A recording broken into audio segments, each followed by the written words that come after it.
Kenapa? Karena semua yang diberikan gratis, akan tetapi pengguna menyerahkan data dirinya. Data diri pengguna ini adalah sesuatu yang terus didigging, terus digali sebagai data resources bagi penyedia platform yang biasanya bisa jadi dijual ke pihak lain. Yang berikutnya, ke-8 adalah leasing. Ini biasanya tidak cukup populer karena biasanya produk-produk yang terkait dengan bisnis model ini adalah produk-produk dengan nilai besar secara harga ya, nilainya besar. Kemudian biasanya produknya berupa aset tetap, misal tanah, gedung. Ada juga biasanya untuk produk-produk alat berat di mana pemilik produk menggunakan platform itu untuk menawarkan produk-produknya, misalnya ruko untuk digunakan dalam jangka waktu tertentu sebagai tempat berbisnis dengan konsep leasing. Sebetulnya ini seperti leasing dalam praktek konvensional, cuman diletakkan di platform digital atau di website. Nah, yang ke-9 adalah pre-order. Ini juga cukup populer dan ini bisa dijadikan teknik untuk menciptakan antrian, menciptakan crowd di mana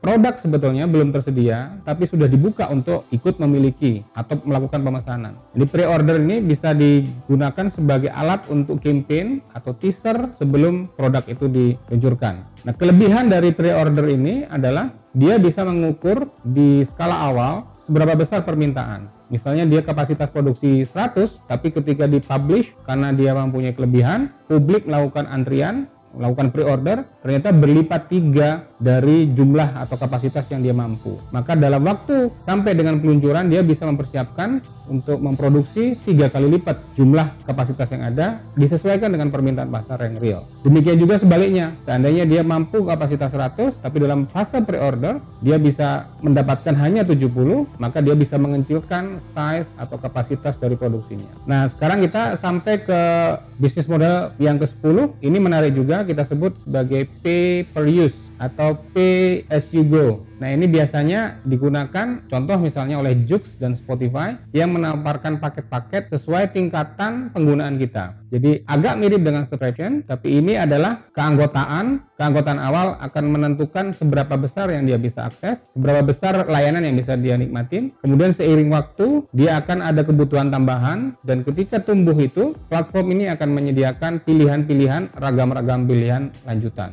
Sebagai contoh tadi seperti sudah disampaikan juga, beberapa produk riset internasional, situs yang menjual riset biasanya juga membuka kesempatan bagi member untuk menikmati riset dalam size terbatas, tapi kemudian ketika dia memerlukan size dalam edisi lengkap secara bertingkat, sejauh apa lengkapnya bisa diatur, kemudian dia menjual itu kepada penggunanya secara bertingkat.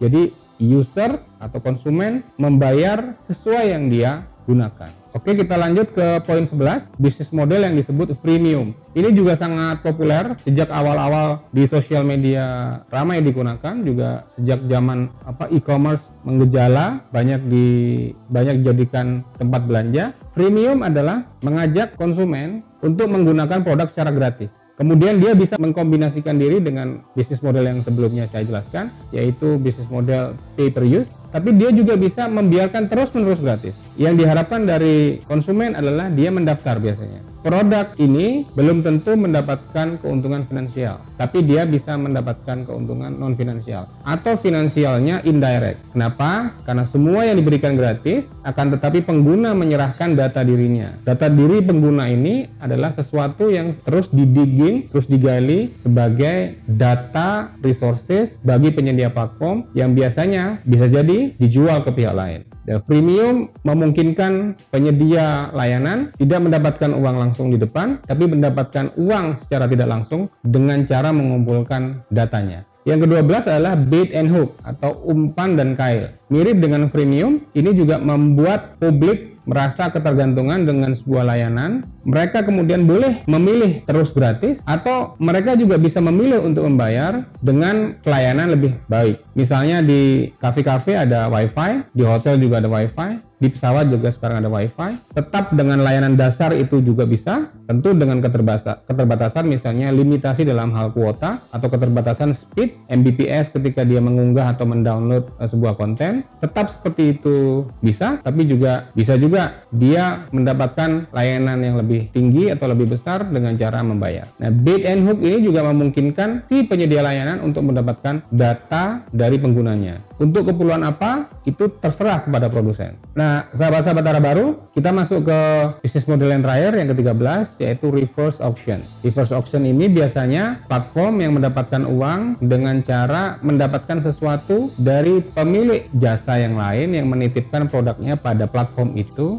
dengan cara atau dalam bentuk komisi. Berbeda dengan marketplace yang dimana dia mendapatkan selisih atau fee dari transaksi yang terjadi antara penjual dan pembeli, di reverse auction dia mendapatkan keuntungan berbasis komisi. Contohnya adalah aplikasi penyedia pekerjaan atau profesional yaitu freelancer.com atau Fiverr. Oke sahabat-sahabat Arah Baru, itulah yang bisa kita diskusikan dalam video kali ini. Ada 13 pilihan bisnis model. Sekali lagi saya sampaikan bahwa bisnis model belum berarti ketika dipilih di depan kemudian digunakan selamanya seiring dengan usia dari startup ini. Dia bisa mengiris diri, mengcombine dengan bisnis model yang lain, menyesuaikan, beradaptasi. Tapi menentukan bisnis model dari awal atau bagaimana startup ini mendapatkan uang dari awal itu penting sekali ketika membangun startup. Dan ini akan menentukan berapa nilai, berapa pertumbuhan dari startup ini bisa dicapai. Nah, jika teman-teman ada masukan, silakan berikan komen di bagian kolom di bawah, atau teman-teman juga bisa menonton video-video sebelumnya tentang bisnis dan tentang startup dan dunia digital yang lain dari saya. Sampai jumpa di video berikutnya.